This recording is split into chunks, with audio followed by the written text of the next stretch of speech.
নমস্কাৰ কৰ্মচাৰীসকলৰ বাবে আহিছে আৰু এটা নতুন কাম সেন্সাস অফ ইণ্ডিয়া ভাৰত কি জনগণনা আপোনালোকে তলৰ পিনে দেখা পাইছে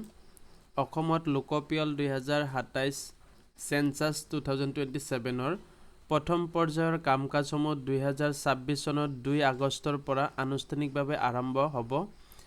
চৰকাৰী সময়সূচী অনুসৰি ইয়াৰ প্ৰক্ৰিয়া দুটা ভাগত স্বগণনা সেলফ ইনুমাৰেশ্যন 2 আগষ্টৰ পৰা 16 আগষ্ট 2026 চনলৈ হ'ব এই সময়ছোৱাত আপুনি অনলাইন যোগ নিজেই নিজৰ পৰিয়ালৰ তথ্য পঞ্জীয়ন কৰিব পাৰিব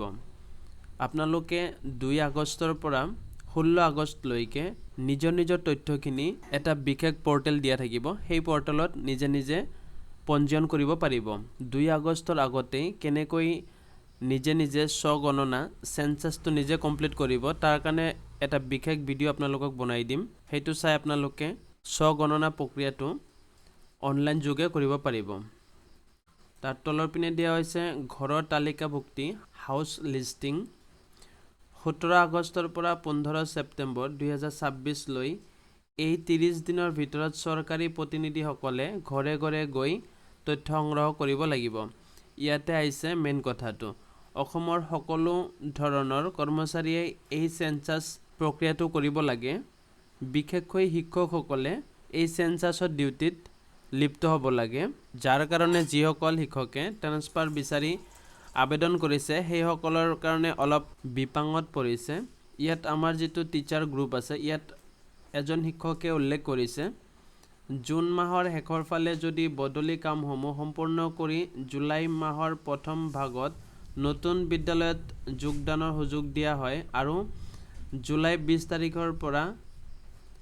আগষ্টৰ 10 তাৰিখলৈকে নতুন স্থানত ট্ৰেনিং লোৱাৰ ব্যৱস্থা কৰা হয় তেন্তে সেন্সাস ডিউটিখিনি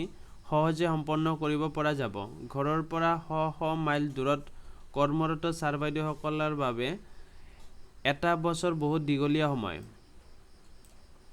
এই ক্ষেত্ৰত কিছু শিথিলতা অনা প্ৰয়োজন সন্মানীয় মুখ্যমন্ত্ৰী আৰু শিক্ষামন্ত্ৰী মহোদয়ৰ সৈতে আলোচনা কৰি